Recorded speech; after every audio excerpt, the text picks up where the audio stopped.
Bom, boa tarde a todos que estão assistindo ao nosso encontro.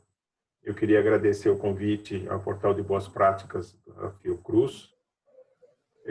Meu nome é Carlos Vega, eu sou presidente do Comitê de Morte Materna do município de São Paulo. Trabalho com morte materna há praticamente 30 anos e presido o comitê há mais de 20.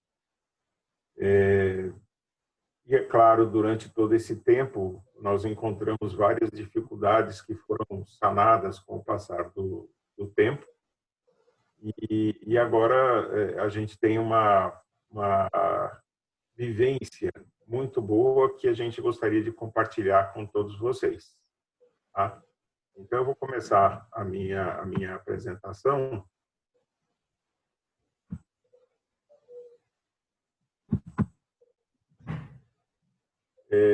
O município de São Paulo, isso é uma grande vantagem, ele foi criado através de uma lei, porque isso é muito importante para os comitês, porque fundamenta todo o trabalho que a gente exerce.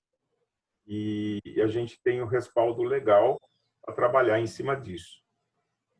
Nosso comitê é dividido em dois tipos. Um comitê central, do qual eu presido, onde nós temos integrantes da área técnica da saúde da mulher, Faculdade de Saúde Pública, do CRM, porém, o PROAIM é o nosso serviço de informação de dados epidemiológicos do município. A Fundação SEAD é a mesma coisa relacionada ao Estado. Temos integrantes do Conselho Municipal de Saúde e do Movimento de Mulheres. Aí nós temos uma grande vantagem. Nos lugares onde você faz a investigação através da SUVES, você tem um hiato muito grande entre o que foi investigado e o que vai ser executado na realidade, na identificação do problema e na execução desse problema. Como no nosso comitê central nós temos a área técnica da saúde da mulher, à medida que a gente vai identificando o problema, a própria área técnica vai tomando as devidas medidas para a solução desses problemas. Então, além do comitê central, nós temos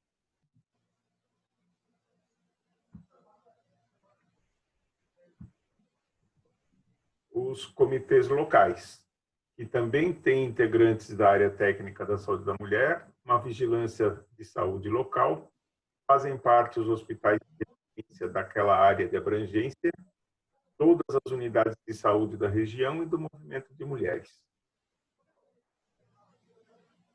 O nosso município, para que vocês possam ter uma ideia, ele é composto por 96 distritos administrativos que se unem formando 26 supervisões de saúde e 6 coordenadorias de saúde. Como que a coleta dos dados de morte materna? O município de São Paulo é um gigante em termos de quantidade de óbitos. Então, fica realmente para um comitê trabalhar de forma coerente, de forma saudável, é possível investigar todos os óbitos maternos, que chegam, às vezes, até 4.000 óbitos de mulher em idade fértil. Então, nós criamos uma metodologia de seleção de casos, onde nós vamos investigar os realmente passíveis de se tornar uma morte materna. Uma outra coisa que eu gostaria de compartilhar é que, em termos globais, a morte materna é aquela que a definição todo mundo já sabe. Mas, para o Comitê de Morte Materna, qualquer óbito de mulher em idade fértil nós consideramos morte materna. O tipo de morte é que nós vamos definir depois que fizermos a investigação. Aí a gente vai separar o joio do trigo. Então, nós utilizamos a declaração de óbito, que é a estatística oficial, tem aqueles marcadores do campo 37, mas ele não traduz a realidade, porque a morte materna é o evento mais subnotificado que existe e necessita de um fator de correção. Aqui no município, a gente utiliza o método de máscaras. todos os casos positivos declarados, todos os casos suspeitos, utilizando uma lista de doenças ou patologias onde a morte materna está presente. Essa lista está disponível no manual dos comitês de morte materna. Todos que têm o campo 37 positivo e praticamente não tem necessidade de um fator de correção. Mas a gente não estava contente com isso. Então, nós lançamos mão de um outro instrumento de seleção, que é o cruzamento da declaração de nascido com a declaração de óbito, através de um programa chamado RECLINK. Pensando que a morte materna é a morte de uma gestante até 1 ano depois do parto ou aborto, esse programa executa da seguinte forma: por exemplo, uma mulher que teve óbito em abril de 2020, esse programa depois executa uma comparação com o banco do SINASC de abril de 2019, ou seja, 1 ano depois, 1 ano antes do óbito, e agrega o banco do SIM de natimortos e procura similaridades. A primeira similaridade que ele faz é o nome da mãe com o nome da falecida. E esse programa é interessante porque ele executa uma congruência fonética e não de letras. Então, por exemplo, Maria José Gomes da Silva, Maria José Gomes da Silva, o nome bate. Mas Tereza com S, Tereza com Z, ele considera como possível Joelma e Joilma, Maroa e Maria. Provavelmente são erros de grafia na hora do registro. Então, ele pega essas particularidades com relação ao nome da mãe. Só que no nome da mãe só não basta para a gente avaliar o caso potencialmente positivo. Então, esse programa compara a idade das falecidas, né? Então, a Maria José, uma tem 43 anos, a outra tem 33. Então, é um caso que a gente descarta, apesar de ter o mesmo nome. A Evelyn, mesma coisa, 16 anos, nome da mãe, e 20 anos, nome da falecida, também está descartado. A Jennifer, 19 anos e 19 anos. Então, realmente é um caso potencialmente positivo para se investigar. E a Roselaine, uma com 32 e outra com 30. Mas a gente sabe que realmente ainda continua existindo bastante erro no registro do atestado de óbito ou da declaração de nascido. Então, esse programa também faz uma comparação do endereço. Então, veja, a Jennifer mora no mesmo endereço, tanto da falecida como o nome da mãe. E aquela Roselaine, que tinha uma diferença de idade de 32 e 30, também mora no mesmo endereço. Então, são casos realmente positivos que a gente vai ter que levantar para investigar. Com a notificação do óbito materno, é um problema que, desde há muito tempo, o Ministério da Saúde se preocupa, né? Mas o que determinou mesmo a importância da notificação foi a Portaria 1119, que estabelece prazos para que isso seja feito, né? Nós pensamos em aprimorar esse sistema através de uma notificação na nossa página da Saúde da Mulher. A gente digita no próprio navegador Saúde da Mulher PMSP, ou digita o endereço eletrônico propriamente dito, né? O que fica mais ou menos assim. Na hora que a gente acessa a página, aparece o primeiro link, seria o da nossa página da Saúde da Mulher. Dentro desse link, nós temos a notificação de morte materna. Então, qualquer usuário, independente de ser da área da saúde ou não, vizinha, familiar, qualquer pessoa que saiba que ocorreu um óbito materno, pode fazer essa notificação. A gente não fica vinculado ao que está escrito no atestado de óbito. Quando se clica nesse link de notificação, é aberta uma página onde, através de um form SUS, eu tenho os campos a serem preenchidos, o nome, endereço, bairro idade, data de nascimento e hospital onde faleceu. Clicando em gravar, gera um e-mail na minha caixa postal. Então, rapidamente eu consigo identificar de onde é essa paciente que faleceu, encaminhar para o comitê local fazer a investigação, e isso tem realmente acelerado bastante o nosso processo de busca dos casos positivos. Só para vocês terem uma ideia de como é a nossa quantidade de casos, nós temos residentes em São Paulo em torno de 3.600 óbitos de mulher em idade fértil. Desses 3.600, nós aplicamos o método de máscaras e selecionamos em torno de 1.200 casos. Esses 1.200 são encaminhados para visita domiciliar, hospitalar, serviço de verificação de óbito e IML, confirmado ou descartado. Os outros 2.400 que sobram, nós vamos encaminhar, fazer esse cruzamento da declaração de nascido vivo e da declaração de óbito e confirmar ou descartar. E confirmando, vai para visita domiciliar e hospitalar também. E restam ainda os casos que foram notificados em sistema e nós vamos também encaminhar para a investigação. Com isso, a nossa margem de erro é muito pequena. Então, o importante que eu vejo no estudo da morte materna não é o número propriamente dito, 63, 64. O que interessa para a gente é o perfil das patologias, é o que elas provocam, aonde elas ocorrem, isso que é o mais interessante.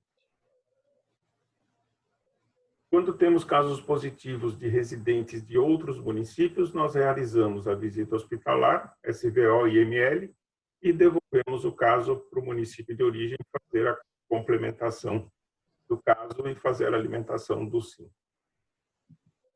Depois do processo concluído de investigação, através de um outro Form SUS, o comitê local que vai ter um acesso restrito a esse formulário, ele vai preencher todos os dados que constam na ficha de investigação e deixamos, por fim, um espaço para uma história clínica do caso, onde ele vai relatar todo o acontecimento, com datas, medicações, todo o processo da história clínica que desencadeou o óbito.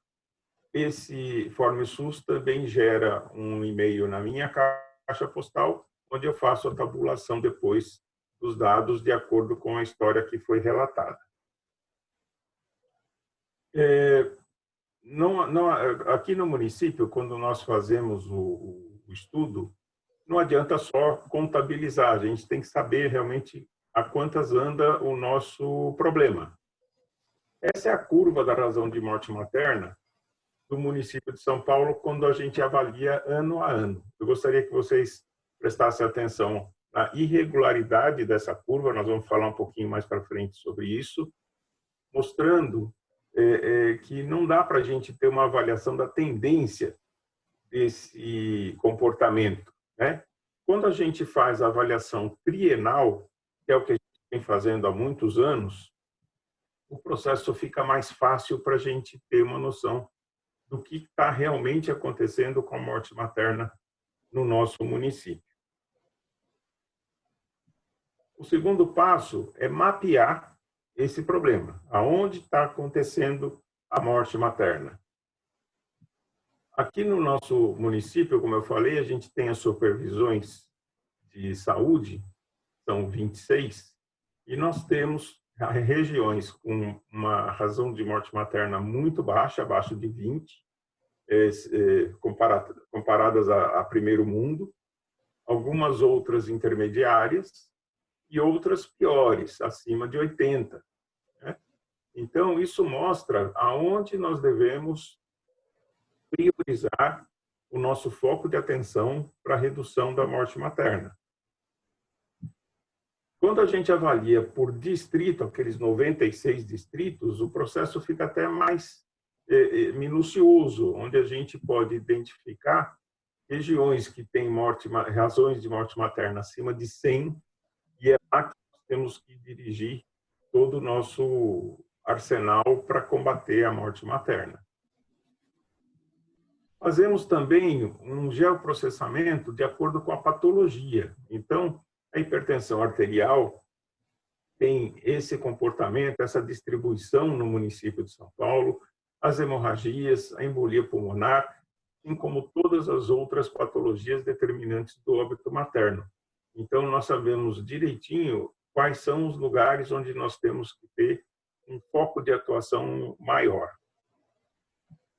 Fazemos ainda um outro geoprocessamento que é com relação ao endereço de residência da falecida. Então, nós temos mapeado aonde mora essas mulheres que vieram a óbito. E o nosso grande interesse é exatamente aqui, onde você tem pontos muito próximos que mostram uma fragilidade social muito perto naquela região. Então, são lugares que nós também temos que concentrar nosso foco de atuação. Outro assunto que eu gostaria de deixar em pauta é sobre a evitabilidade da morte materna. Será que ainda vale a pena a gente discutir, caso a caso, a evitabilidade da morte materna? Então, vamos ver o seguinte. A morte materna ela não é um problema, ela é o reflexo de um problema. E imaginem que ela esteja apoiada em cima de uma mesa de 4 pernas. Numa dessas pernas, nós encontramos o problema socioeconômico. Na outra, instabilidade do sistema. Lembra aquela curva que eu mostrei? Um ano sobe, um ano desce. Isso mostra que não existe nenhum plano de saúde a longo prazo, 20 anos, 30 anos, para poder elaborar um projeto de ação em termos de saúde pública. Cada um que chega quer fazer a sua modificação no sistema. Isso gera uma instabilidade. Outro problema é a educação. Pacientes que a gente sabe que a morte materna atinge mulheres com baixa escolaridade. Então, a educação é um problema. E o quarto sustentáculo da mesa é a saúde. E a gente tem que trabalhar em cima para poder fazer a redução da morte materna. Mas não adianta reduzir melhorar só a saúde, nós temos que melhorar os outros 3 problemas. Poder fazer com que a morte materna caia de forma igual. Esses problemas são amplamente conhecidos. Então, por que discutir de novo o mesmo problema? Se a gente for analisar, já passaram pelas minhas mãos mais de 4.000 óbitos maternos. Parece um carimbo. A gente vai ver um a um, é a mesma situação, é a mesma história. É falta de acesso ao sistema, é baixa escolaridade, é discriminação social, é tudo. E carência de problema da saúde, né? Então, eu acho que não vale mais a pena a gente discutir a evitação da morte materna. A gente tem que trabalhar nesses 4 pilares que sustentam a morte materna e fazer com que eles diminuam com o passar dos anos. Não adianta nada a gente falar de problema se a gente não apresenta propostas para a redução desse problema.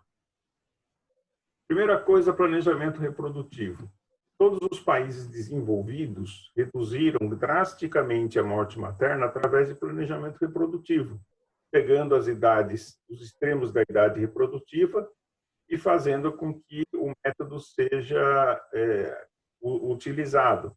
Então, nós orientamos a orientação antinatal, ou seja, evitar que essa mulher engravide em péssimas condições, com algum problema de saúde prévio, sem que haja uma compensação adequada. Disponibilizamos todos os métodos anticoncepcionais, fazemos implante nas populações de risco, o DIU pós-parto, DIU pós-aborto, laqueadura e vasectomia. Como são patologias amplamente conhecidas, a hipertensão, hemorragia e assim por diante, nós temos que adotar protocolos assistenciais, que vão gerir o nosso trabalho. Tem que ser protocolos baseados na medicina de melhor evidência, né? E nas boas práticas de saúde. Utilizar a medicação apropriada. Nós temos que ter medicamentos corretos para patologias corretas. Encaminhar as gestantes ao pré-natal de alto risco, para que elas possam ser melhor atendidas, mas nunca desvincular essa gestante da unidade básica de saúde da qual ela pertence, para evitar que ocorra uma perda nesse caso, né? Ela acaba indo para o pré-natal, não passa em consulta e não volta para a unidade. Esse caso fica perdido. Preconizamos também um checklist na admissão hospitalar, vendo como é que está essa paciente, fazendo do mesmo jeito uma analogia com um piloto de avião que decolar todo um formulário para saber se está tudo funcionando direitinho. A gente faz a mesma coisa para a gestante na admissão. O parto vaginal é prioridade, nós temos que evitar a primeira cesárea, porque nós sabemos que a cesárea é um dos fatores causadores de hemorragia, né? Amamentação precoce, alta oportuna e sempre encaminhar essa gestante para uma consulta de puerpério que vai ser agendada previamente no hospital, antes de receber alta. E quais são os resultados que nós temos baseado em tudo que a gente propõe? Vejam a mortalidade materna por aborto na adolescência. Há praticamente 20 anos, nós não temos nenhum caso de aborto em meninas de 10 a 14 anos. E a tendência da outra faixa etária, de 15 a 19, tende a diminuir, mostrando que uma atuação efetiva no planejamento reprodutivo traz bons resultados. Com relação à hipertensão arterial, a gente faz o acompanhamento da razão de morte materna durante o longo dos anos e, de repente, nós percebemos um aumento no último triênio. A gente sempre batalhou para que se usasse o sulfato de magnésio durante o tratamento da pré-eclâmpsia, né? Então, vejam agora a curva do sulfato de magnésio que nós temos também durante todo esse período. A gente percebe que a curva chegamos a um patamar de praticamente 80% de uso do sulfato de magnésio, e esse uso começou a decair nos últimos anos, o que pode justificar o aumento da razão de morte materna. Isso implica no monitoramento constante, nós achar que está tudo bem e poder fazer estar sempre de olho no comportamento dessas curvas para identificar os problemas o mais breve possível. Fizemos também um cartaz para ser afixado nas unidades básicas de saúde, onde você tem uma espécie de cola para o médico poder saber como tratar, que horas que encaminha para um pré-natal de risco, o que fazer com essa paciente. E voltando no sulfato de magnésio, elaboramos um outro cartaz para ser colocado nos hospitais, onde nós temos o esquema de uso do sulfato de magnésio, os dois esquemas, o endovenoso e o intramuscular, que fica a critério de cada unidade a adoção de um ou de outro, inclusive com os esquemas de diluição, porque muitas vezes o profissional acaba esquecendo como faz a diluição do sulfato de magnésio, tem aí uma colinha para usar, né? Ainda preocupados com o problema da pré-eclâmpsia, nós elaboramos nós estamos iniciando uma pesquisa de uso do sulfato de magnésio na atenção básica. Elaboramos esse cartaz e preconiza, chegando uma paciente com pré-eclâmpsia grave, coloca em decúbito, administra o sulfato de magnésio, providencia uma remoção imediata pelo SAMU e, se a pressão continua alta, dá hidralazina. Se recidiva a convulsão, de novo sulfato de magnésio 2 gramas. Também tem uma colinha do esquema de diluição e comunica para a gente o que é o ocorrido. Como vocês podem ver nesse cartaz, não tem o gluconato de cálcio. Por quê? Porque não existe nenhum trabalho na literatura que diga intoxicação de sulfato de magnésio em dose de ataque. Nós tivemos muita discussão a respeito disso. O preconizado, como todos sabem, o esquema intramuscular, mas nós tivemos uma restrição muito grande para poder fazer esse esquema, agulha, técnica e tudo mais. Então, nós optamos pela aplicação endovenosa com muita segurança.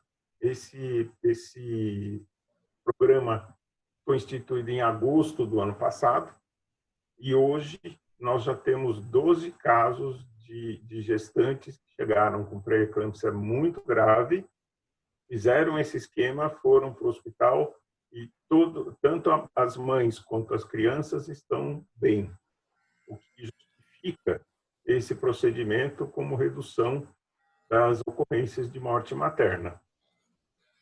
A gente poderia estar falando especificamente de todas as outras patologias, mas a gente prefere agora ouvir a doutora Penha para poder passar para a parte de perguntas, e eu agradeço muito a atenção que todos tiveram. Obrigado.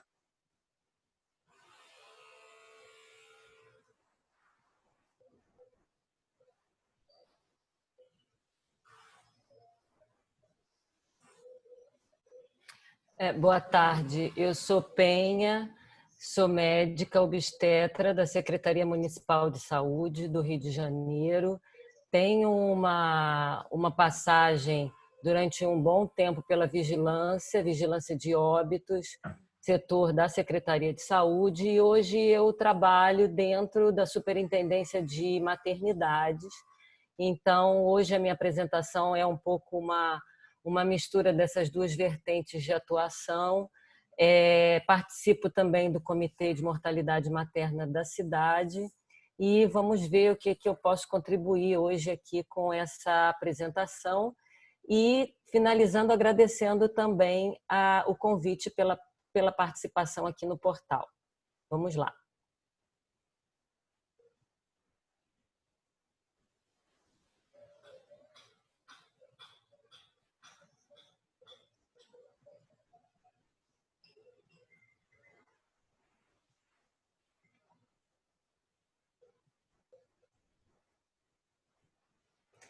Bem, eu resolvi fazer uma apresentação em que a gente pudesse assim pensar um pouco sobre o indicador de mortalidade materna, né?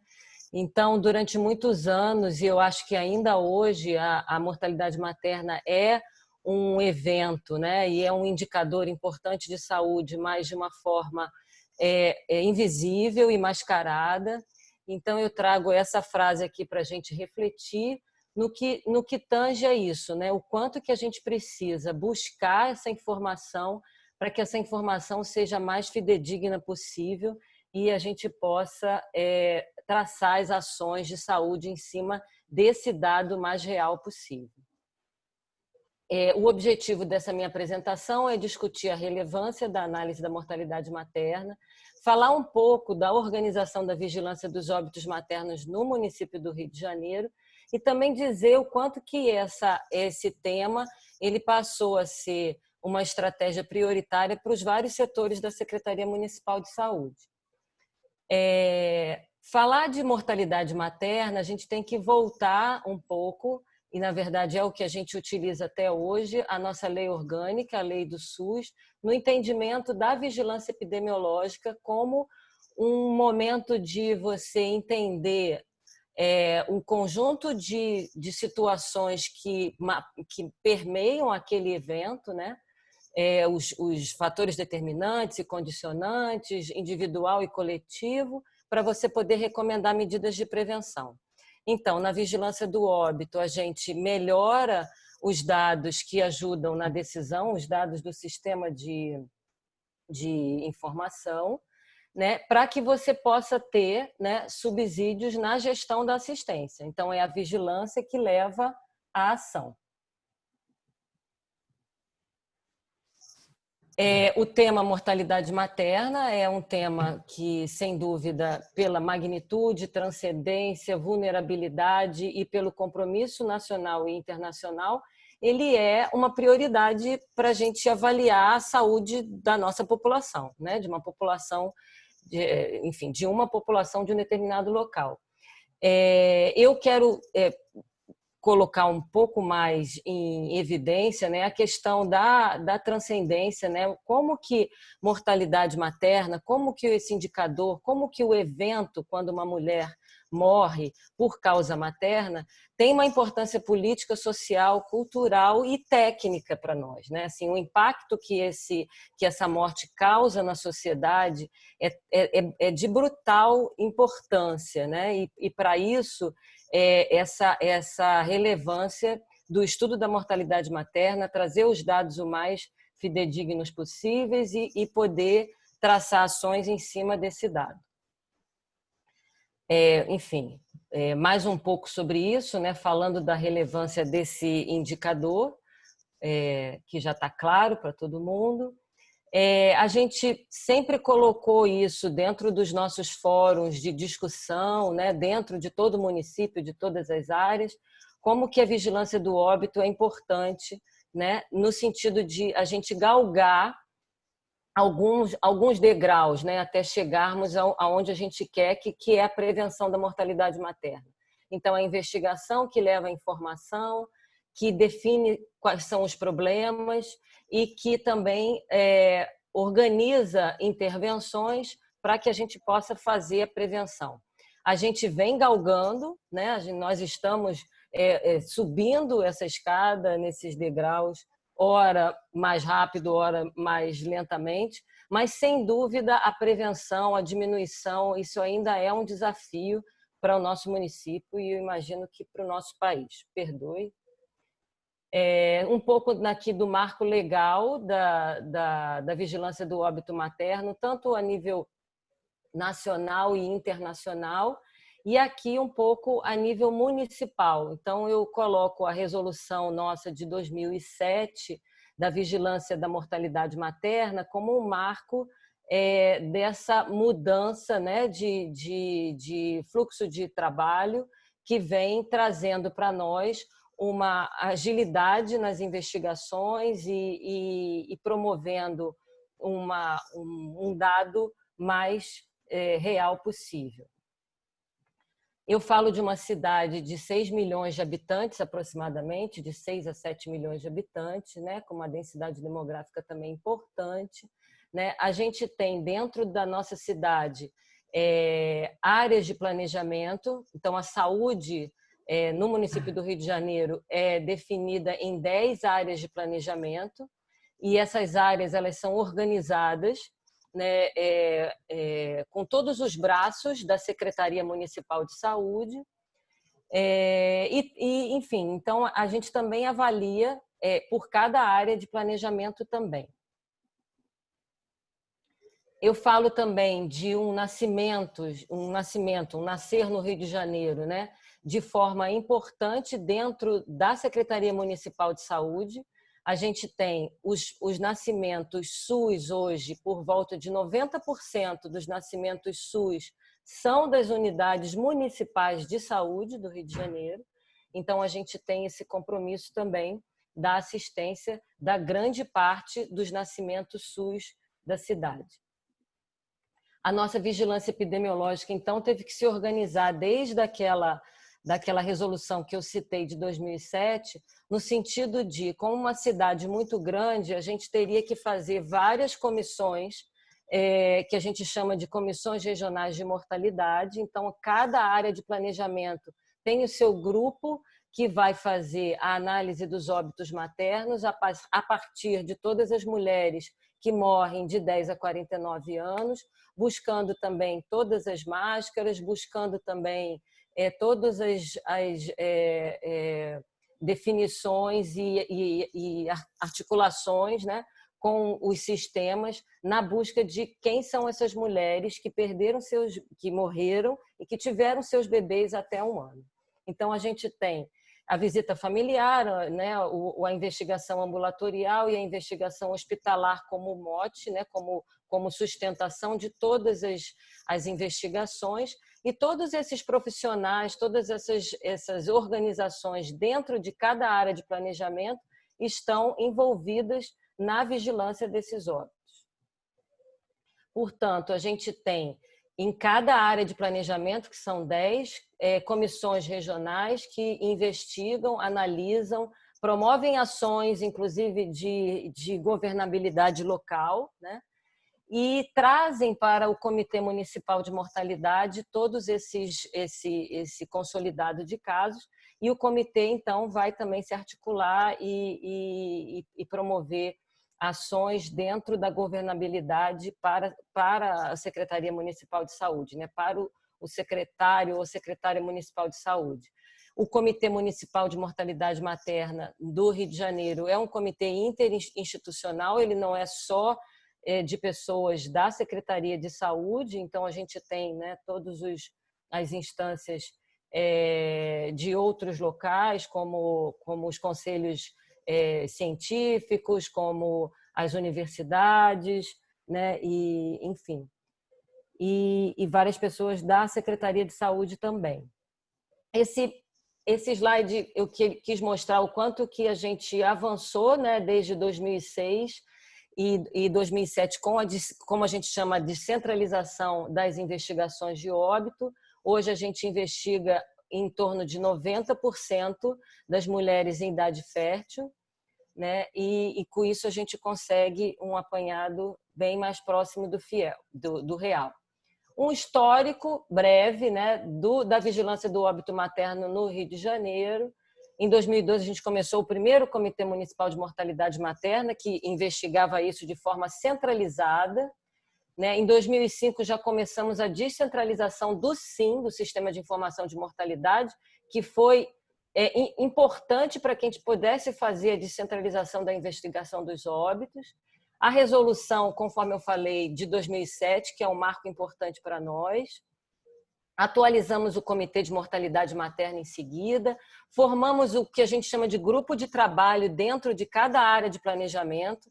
Antes do caso ir para propriamente a comissão regional, existe um grupo dentro da área de planejamento que investiga, que discute, que vai atrás de todos os dados. Então, é um grupo mais coeso e que troca informações com o nível central também.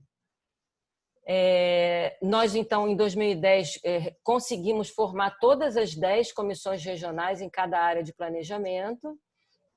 Consolidamos esse processo de trabalho, né, nos anos de 2011 e 2012. 2013, qualificamos, é uma qualificação que tem que ser constante, né, mas nesse momento foi a primeira qualificação. Implantação de um sistema de informação de óbito materno. Então, esse é também um dado importante para a gente, porque hoje a gente tem esse sistema informatizado, então toda a comissão regional discute o caso da sua área, fecha o caso, né? Enfim, há um fechamento do caso em termos de causa, em termos de evitabilidade, em termos de ações, em termos de quais os problemas identificados, e isso tudo é digitado dentro de um sistema de informação e que é enviado diretamente, né, para o nível central, tanto para a vigilância, principalmente. E a vigilância tem total interface com a atenção primária e a atenção hospitalar, tá? Bem, eu aqui estou colocando um pouco sobre os marcos legais do Comitê de Mortalidade Materna. A última atualização foi em 2016. Esse é o Comitê Municipal, né, o Comitê Central. Mostrar nesse slide o quanto que a nossa razão do Brasil ainda é alta, né? Então, a gente parte dessa realidade, que é uma realidade difícil. No Rio de Janeiro não ficamos atrás, a gente tem, de fato, esse sobe e desce. Tivemos aí, em 2018, uma queda importante que, para quem trabalha com dados e trabalha com indicador, sabemos que isso não significa muita coisa. E em 2019 já voltamos a ter um patamar um pouco mais alto.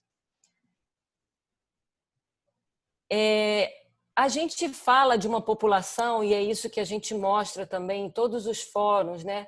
E a gente gosta de entender quem são essas mulheres, né? Então, falar um pouco sobre as vulnerabilidades é uma forma importante da gente não ficar só pensando na questão da saúde, como aonde a gente tem que, né, de fato, atuar, mas também em outros setores, inclusive em outras secretarias, né, que deveríamos ter uma interface muito maior da intersetorialidade para combater a mortalidade materna. Então, esse é um estudo que a gente fez baseado em 2010 a 2018, né? É um estudo de risco relativo em que a gente coloca algumas variáveis importantes, que é a idade, escolaridade e raça-cor.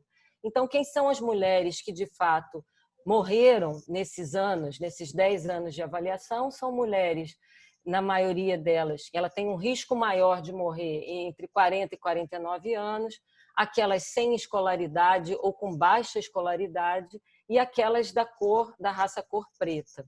Então, esse é um dado importante que a gente também gosta de colocar em todos os fóruns para a gente entender bem do que se trata falar de mortalidade materna. E aí eu venho falando um pouco de algumas ações, né? Eu agora, nesse setor da atenção hospitalar, de algumas ações assim, que são ações que é claro que a gente pensa na redução da mortalidade materna, mas muito mais há que se fazer, né, para que essa redução de fato ocorra.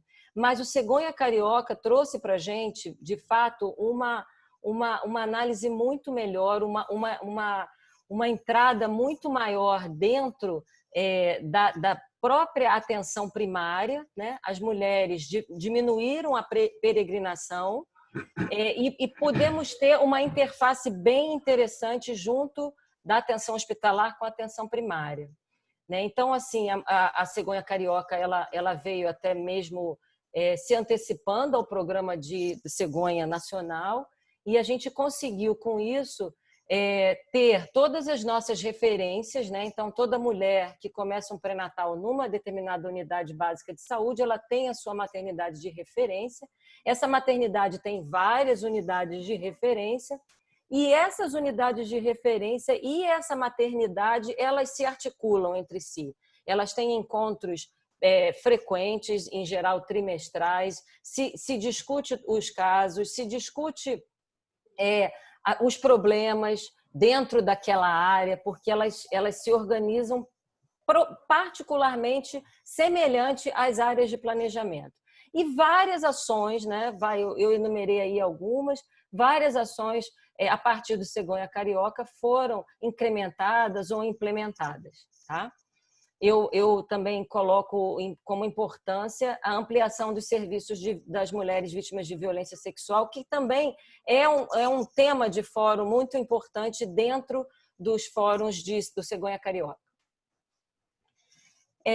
Também na análise de causa de mortalidade materna, durante um tempo, a gente começou a pensar muito nas causas obstétricas indiretas, né?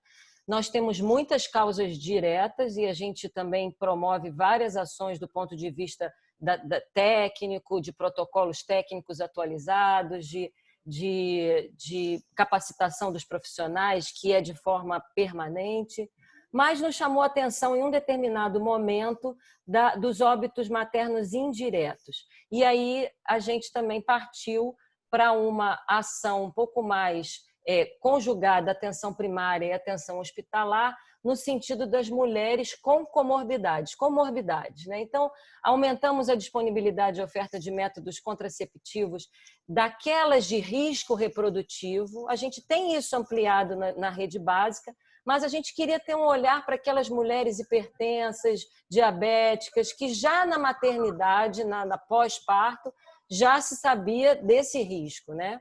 Então, garantimos a oferta, fizemos um ambulatório de risco reprodutivo para as mulheres inseridas no pré-natal de risco. Além disso, dentro da unidade básica e das policlínicas, uma busca ativa de mulheres em idade fértil com morbidades e oferta desses métodos, né? E ampliamos também a colocação de DIU no pós-parto imediato ou no pós-parto não tão imediato, nas nossas maternidades, tá? Uma outra prioridade, enfim, agora eu estou falando um pouco de todos os fóruns, né? E como esse tema ficou prioritário para a gente, em todos os setores da Secretaria de Saúde, a gente fala de mortalidade materna. Então, a gente tem um compartilhamento semanal dos dados do SIN-SINASC, pela Superintendência de Vigilância, para todos os setores da Secretaria. Então, semanalmente, os gestores recebem uma lista de óbitos, uma lista bem extensa, né, com todos os dados, enfim. E a gente também, a partir do momento de um óbito, né, um óbito que acontece nas nossas unidades municipais hospitalares, a gente também faz a mesma coisa que a gente vai fazer a informação para vigilância. Então, essa troca de informação é permanente e semanal.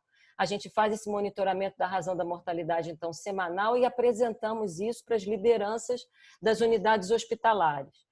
Então, isso passou a ser um tema prioritário em todos os fóruns de diretores, os fóruns de chefes de obstetrícia, em várias reuniões, né, técnicas e de gestão. Esse tema é sempre colocado, apresentado os dados e discutidos alguns problemas evidenciados, tá? A gente também vai até os hospitais fazer essa discussão interna com a equipe que assistiu aquela mulher que veio a óbito. A gente faz uma articulação também entre regulação de vaga, atenção primária e atenção hospitalar. A morbidade materna também a gente faz uma articulação de notificação, né? Aí é via internet, é via WhatsApp, é a tecnologia encurtando, né, essas distâncias. E fazemos também um monitoramento via uma planilha compartilhada das mulheres que vão para as UTIs, tá? Então, a gente também acompanha todos esses casos de morbidade materna grave. Bem, mas ainda a gente continua com muitos desafios, né? Os desafios, né, de realmente diminuir a mortalidade materna. Esse slide é um slide que nos coloca assim, em xeque em todas as recomendações que são feitas, né, dentro do Comitê de Mortalidade Materna e do que a gente precisa ampliar e melhorar, né? Apesar da gente divulgar vários protocolos assistenciais, da gente fazer várias capacitações, a depender do que a gente considerar de fato que está sendo um dos maiores problemas, de acordo com a análise dos óbitos, capacitação de hemorragia, capacitação de pré-eclâmpsia, enfim, a gente ainda acha que precisamos ampliar mais esse escopo de recomendações, no sentido de ter mais intersetorialidade, né? Que é isso que a gente precisa. A mortalidade materna, como bem o Carlos falou, ela não é só uma questão de saúde, da gente ter todos os protocolos e todos os insumos e tudo em cima. A gente tem muito mais a galgar, né? Dentro de toda a estrutura sociocultural e econômica para que a gente possa diminuir a mortalidade materna de fato. Então, são recomendações, né, que eu coloco como alguns como grandes desafios. Alguns a gente conseguiu vários avanços e alguns ainda em desafio. E o que eu quero colocar de final é também uma perspectiva do que a gente trabalha dentro da Secretaria de Saúde e colocamos, né, para os diretores de unidade e todos os fóruns que a gente possa estar presente, trabalhar a mortalidade materna nessa perspectiva de violação dos direitos humanos. Porque por muitos anos eu ouvi isso, né? Eu ouvi que foi um destino, que ela não tinha outro jeito, ela morreu. E hoje a gente sabe que isso é assim, de fato, não é possível, né? Uma mulher morrer por conta de ter engravidado e ter tido seu filho. Então a gente tem que trabalhar como uma perspectiva muito mais ampla, né? E como um direito de qualquer cidadã. Eu agradeço e estou disposta aí a responder as perguntas de quem precisar.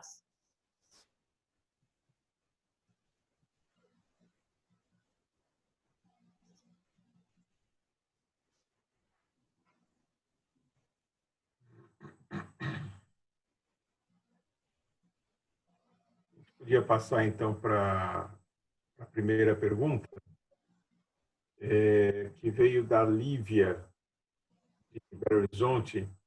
Nos casos que seja necessário o laudo do ML, prazo para fechamento do caso, e se esse prazo estiver se esgotando, como proceder?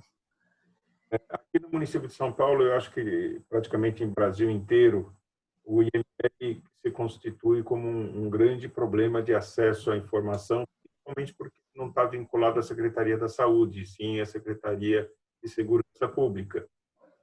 Então, nós estipulamos aqui no comitê do município de São Paulo o seguinte: se a gente consegue concluir o caso através da visita hospitalar e domiciliar, esse caso é fechado normalmente, mas o IML fica no aguardo.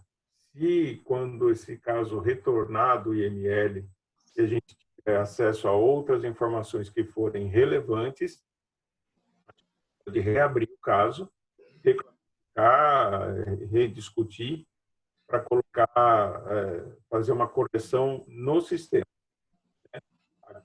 Aqui nós temos, às vezes, um delay de mais de um ano para retornar esse laudo do IML, o que torna inviável a gente ficar esperando esse resultado. Então, se transforma num quebra-galho. A gente acaba fazendo a investigação com a visita domiciliar e hospitalar. Tem uma segunda pergunta aqui que eu posso ler aqui e posso responder. E, Carlos, se você quiser complementar. Com a pandemia, vocês mudaram ou intensificaram a vigilância? Fizeram alguma organização diferente? Eu não sei de onde vem essa pergunta, de qual município, né? Mas foi Jurema aqui que pergunta. No Rio de Janeiro, a gente tem esse esquema, como eu tentei falar brevemente, de uma vigilância bem articulada. Então, a gente não modificou o que a gente já vem fazendo, tá? E a gente está, de fato, vigiando os casos. Nesse momento da pandemia, a gente também tem tido acesso a outros sistemas, né, como o CIVEP. Então, a gente também, dentro com a vigilância epidemiológica, estamos trocando essas informações praticamente quase que diariamente, né? Mas a toda semana a gente tem também uma listagem das mulheres com síndrome respiratória aguda grave, e daí a gente também tem a informação dos óbitos que possam estar ocorrendo. Tá? Então, eu acredito que a gente vai continuar mantendo as nossas articulações e a vigilância vai se manter da mesma maneira. Só para complementar, aqui no município nós temos uma prioridade nos casos do Covid, e esses casos são direcionados diretamente para o comitê poder desencadear a investigação num tempo até mais curto do que o habitual. Então, é mais assim, só facilitou um pouco mais o nosso trabalho de captar o caso, né? Tem uma pergunta da Caroline. Percebo que os comitês ainda funcionam de forma muito fechada, propondo poucas ações nas instituições. Como mudar isso para que possamos mudar também a assistência? Caroline, isso é uma coisa muito importante. O comitê precisa ter representante da área técnica da saúde da mulher. É esse representante que vai desencadear as ações de saúde que são identificadas através do trabalho do comitê. O grande problema que a gente identifica, e isso não acontece aqui em São Paulo, é o distanciamento da investigação para o serviço de assistência à saúde diretamente falando. Então, como nós temos representação tanto nos comitês locais quanto no comitê central, essas ações são muito mais fáceis de serem executadas. Mesmo porque, numa cidade, por exemplo, do tamanho de São Paulo, com tanta diversidade, o que é problema numa região pode não ser problema na outra. E o nosso interlocutor da saúde da mulher da região em questão pode desencadear ações, pode desencadear medidas para facilitar a redução do óbito materno. Então, é imperioso que tenha representação da área técnica da saúde da mulher.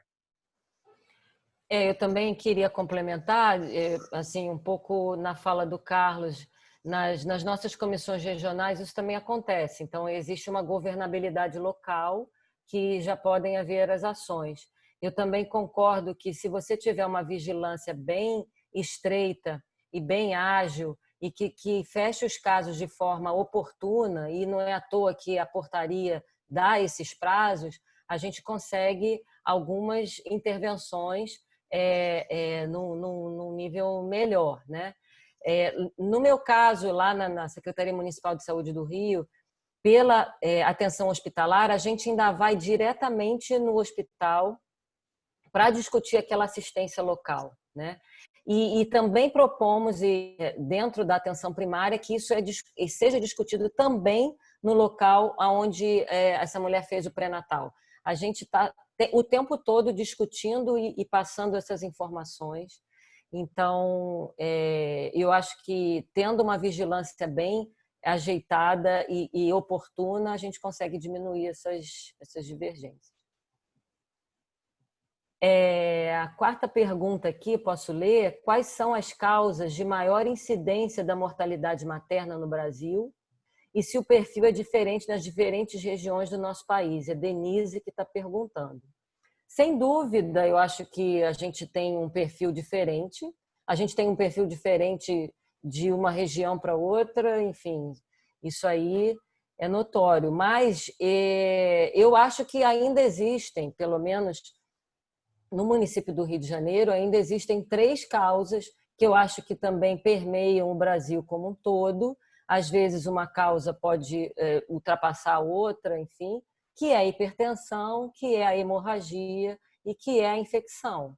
Então, eu aposto, e pelos dados eu imagino que seja isso no Brasil. E agora, é claro que esse perfil é diferente nas regiões também, né? Carlos, quer complementar? Sim, aqui nós também temos hipertensão e hemorragia como as duas são bem próximas as razões de morte materna das duas. O que a gente vem notando é que está ocorrendo como terceira causa agora o aumento dos tromboembolismos. Provavelmente não é porque está aumentando, mas porque a gente está conseguindo reduzir as outras ocorrências, né? Mas com certeza, naquela apresentação que eu fiz, você pode ver que tem diversidade, inclusive dentro da própria cidade, você vai encontrar regiões que têm mais incidência de uma doença do que de outra, né?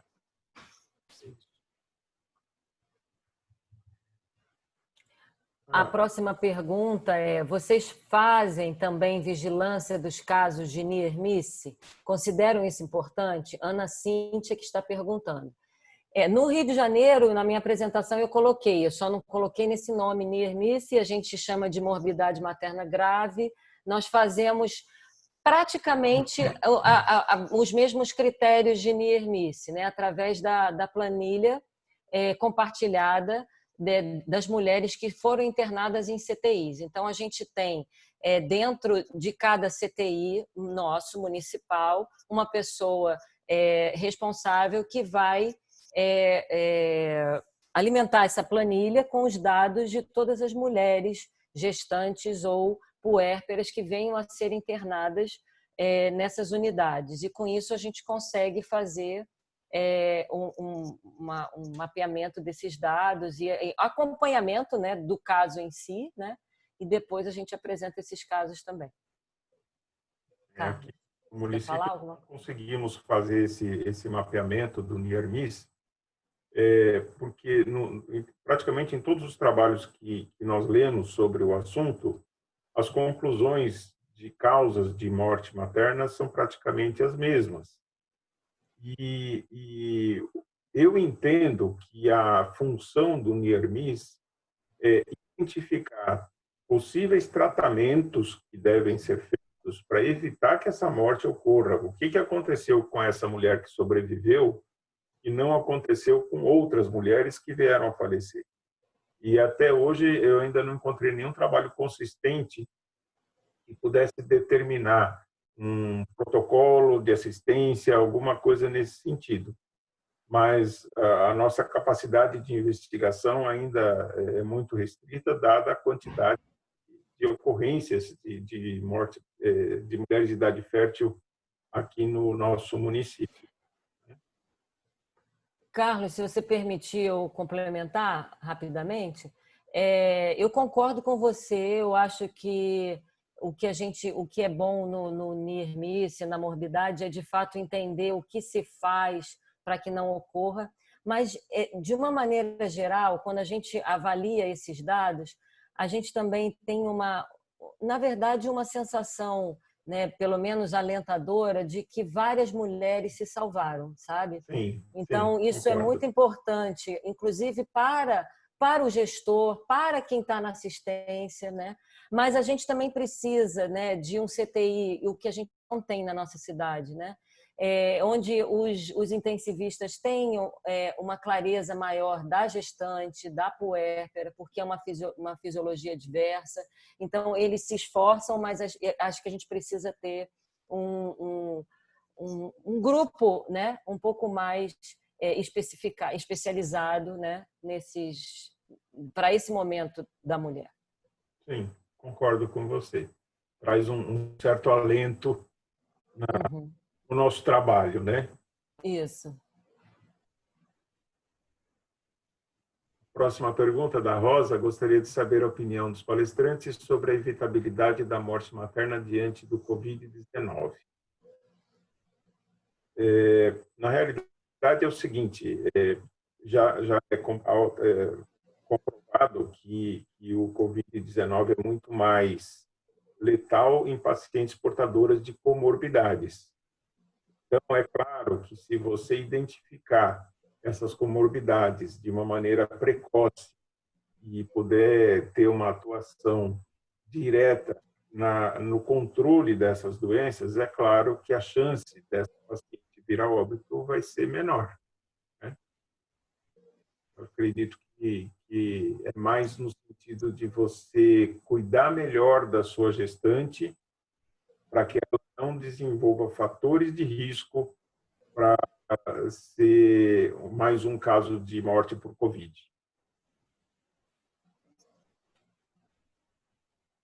Eu acho também que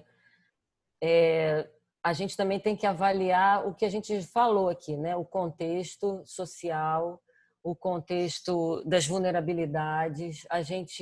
O Covid entrou dentro do nosso país, onde a vulnerabilidade é muito importante, onde as condições de vida são muito, né, frágeis.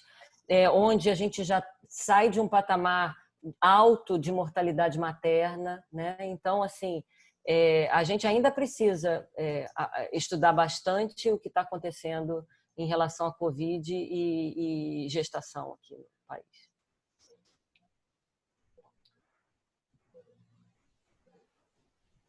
A próxima pergunta é: mesmo com a redução significativa da mortalidade materna no Brasil nos últimos anos, por que ainda estamos longe de atingir indicadores razoáveis da mortalidade materna? Sim, eu acho que a gente pode até estar reduzindo, mas isso ainda é uma coisa muito incipiente, né? Não é uma redução, da minha opinião, uma redução significativa, né? A gente ainda tem casos, na maioria deles, evitáveis. Enquanto a gente tiver causas evitáveis, a gente, né, vai estar com um indicador longe de ser razoável, né? Longe de indicar uma saúde, né, uma assistência de forma adequada. Como foi, né, que eu mostrei na apresentação, a saúde é só um pilar que sustenta a morte materna em níveis elevados. A gente tem realmente que melhorar o poder socioeconômico, a educação, a governabilidade, todo o planejamento estratégico em todas as ações para que a gente tenha realmente uma redução. Eu sempre disse, e já digo há muito tempo, que redução da morte materna a gente não decreta. Sempre ela é reflexo das condições do país. Então, enquanto as condições não melhorarem, nós vamos continuar tendo morte materna. A gente vai ter que investir muito em educação, em equidade social, em todos os setores, saneamento básico. Então, quando realmente tivermos um equilíbrio de todos esses fatores, realmente nós vamos começar a diminuir a morte materna.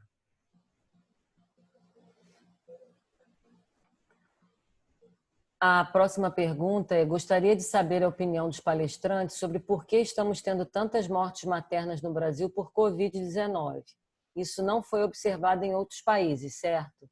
A pessoa não assinou aqui. Eu acho que eu já respondi essa pergunta. De fato, isso não foi observado em outros países, mas, como eu disse, nós temos condições outras, nós temos uma vulnerabilidade diversa dos outros países aos quais a Covid foi acometida. Partimos de um patamar alto de mortalidade materna, com uma população com nível socioeconômico com uma vulnerabilidade importante. Então, eu acho que talvez a gente, de fato, mude esse panorama, né? E eu acho que também a própria epidemia, a doença, ela vem assim se modificando tanto, e uma coisa que se achou que a mortalidade materna nos outros países não foi tão intensa, eu não sei, né? Assim, talvez, né? A nossa população também mais jovem sendo acometida, que eu acho que é o que está acontecendo também, tem que se estudar de fato o Covid, essas mulheres em idade fértil também vão ser acometidas também. Carlos, quer falar?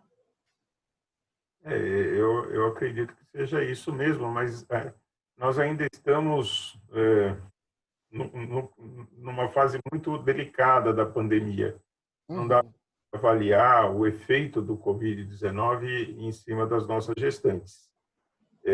Sabe que determina a morte e é uma doença grave, mas ainda eu acredito que o momento ainda é muito precoce para a gente poder ter um dado consistente e poder dizer se realmente teve muita morte materna por Covid em comparação com os outros países.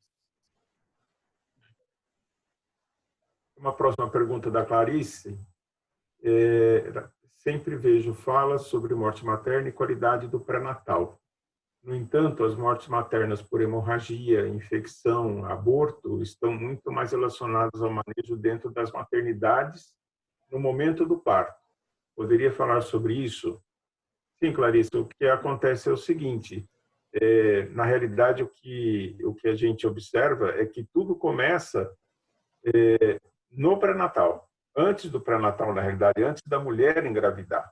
Se você fizer um bom planejamento reprodutivo, ela não vai ter uma gravidez indesejada e não vai morrer de aborto, como a gente mostrou adolescentes com uma taxa muito baixa de abortamento. Se você diminuir a taxa de cesáreas, ela vai ter menos risco de ter hemorragia, de menos risco de ter ruptura uterina. Então, na realidade, o hospital acaba pegando o que foi mal feito durante todo o acompanhamento de saúde dessa mulher, né? Então, a única coisa que eu poderia associar diretamente ao hospital são os quadros de infecção, né? E a infecção, ela entra rígida e pega uma infecção hospitalar, um parto mal feito, alguma coisa nesse sentido, uma endometrite, uma infecção puerperal. Essa sim estaria diretamente relacionada ao atendimento hospitalar. Agora, é claro que aquele projeto de morte materna zero por hemorragia deve ser implantado em todas as maternidades, todas as equipes devem estar atentas à emergência hemorrágica, poder desencadear de uma maneira rápida e eficaz todos os procedimentos adequados para que essa hemorragia possa ser combatida em tempo hábil. O que a gente observa é assim, é um tempo muito grande para se providenciar, para se iniciar o atendimento dessa gestante com hemorragia. Ela entra em coagulopatia e realmente vem a óbito. Esse tempo a gente precisa realmente dividir, diminuir.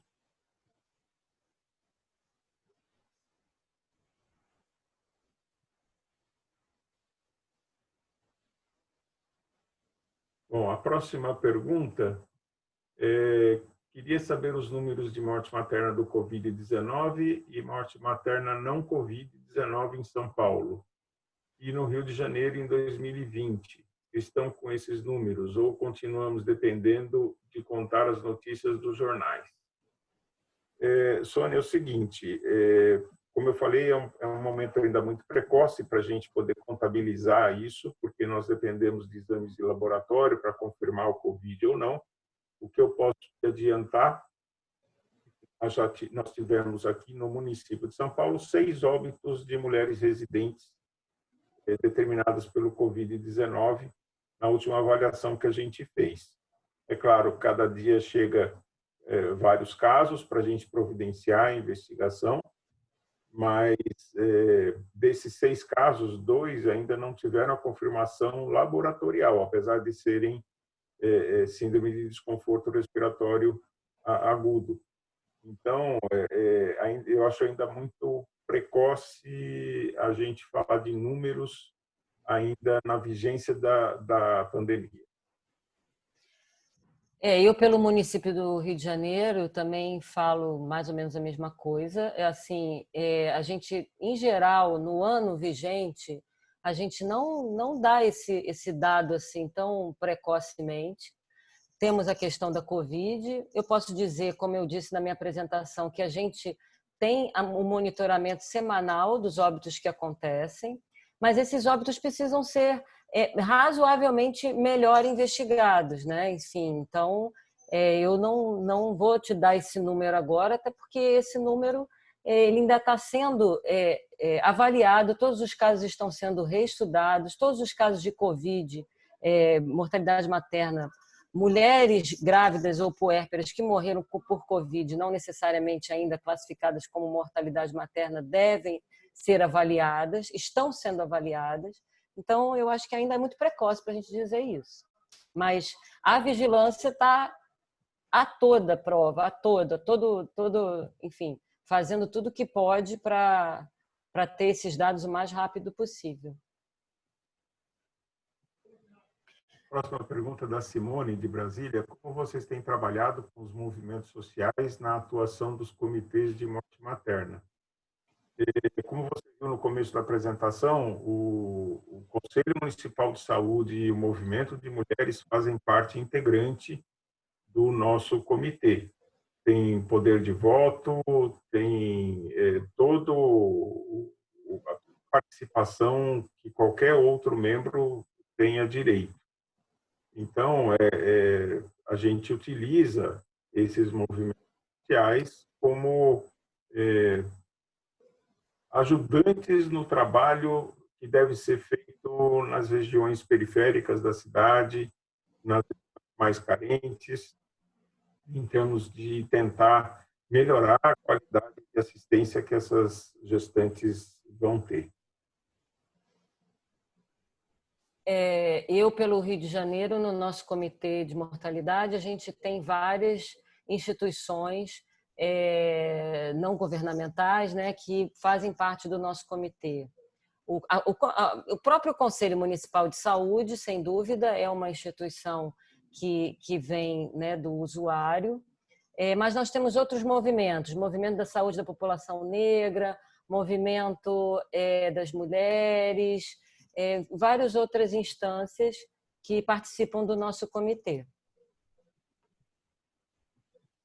A última pergunta da Luciana, do Ceará: como fazer para mobilizar as gestões das secretarias para a incorporação do papel de contribuição dos comitês de morte materna na qualificação da atenção à saúde materna? Como tem sido a relação do comitê do Rio e de São Paulo com as gestões das secretarias de saúde? Eu vou te passar a minha vivência. Eu, como presidente do Comitê de Morte Materna, eu também sou assessor técnico da área técnica da saúde da mulher. Então, eu acho que essa combinação, esse casamento é mais do que bem-vindo, porque à medida que eu mesmo identifico o problema, eu já posso conversar diretamente com os meus superiores, criar ações, propostas e atuar na redução das ocorrências, né? Isso eu acho que é fundamental, é você ter um canal direto de atuação entre o comitê e a área responsável pela execução das propostas de saúde da mulher. No município do Rio de Janeiro, da mesma forma, né? Nós temos, como é um comitê interinstitucional, então ele é organizado pelas pessoas da secretaria, técnicos da secretaria de várias áreas, saúde da mulher, vigilância, assistência hospitalar, enfim, vários outros setores e também de outras instituições de fora. De fato, eu concordo com o Carlos, eu acho que a gente já está dentro desse meio de gestão, porém também no Rio de Janeiro a gente acredita que uma força, de certa forma, externa à Secretaria de Saúde possa ter também uma potente força para que a gente possa melhorar outras ações que a própria saúde não tem mais pernas para fazer ou vai além dela, né? Então, assim, a pauta dessas instituições, principalmente os movimentos sociais, os movimentos também científicos, né? As universidades, enfim, elas podem, de uma certa maneira, fazer uma pressão maior dentro da Secretaria de Saúde, Municipal de Saúde, para que essas ações sejam de forma melhor implementadas. Então, eu acho que existe um balanço dessas duas frentes, né? A frente institucional, né, técnico da Secretaria de Saúde, mas também uma frente fora da Secretaria de Saúde que pode pautar de forma mais eficaz, muitas vezes, a própria Secretaria de Saúde ou a própria interface com outras secretarias no combate à mortalidade materna. Muito bem. Eu queria agradecer a participação nesse evento. Para mim é uma coisa muito importante trabalhar em prol da saúde da mulher e da saúde de todos nós. Dizer também que todo o material que a gente dispõe está no nosso site, abaixo daquele link de notificação de óbito materno, vocês vão ter um link sobre mortalidade materna, onde a gente vai estar disponibilizando toda a legislação que rege os nossos trabalhos, todos os relatórios que nós executamos desde 1993, os cartazes para disponibilização de ambulatório, de hospital, aquele cartaz de atenção, de uso de sulfato de magnésio na atenção básica, está tudo disponível no nosso site. E espero que sejam muito bem utilizados pelos senhores, que possam fazer bom uso em prol da redução da morte materna. Muito obrigado pela atenção. Eu também queria agradecer. Para nós da Secretaria de Saúde também é um prazer, né, eu poder estar aqui representando e falando dessa vertente de atuação que é tão importante para nós, tão cara, e que há tantos anos a gente batalha para que haja essa redução da mortalidade materna. Eu também fico disponível, né, enfim, tem todo o material que eu utilizei na minha apresentação.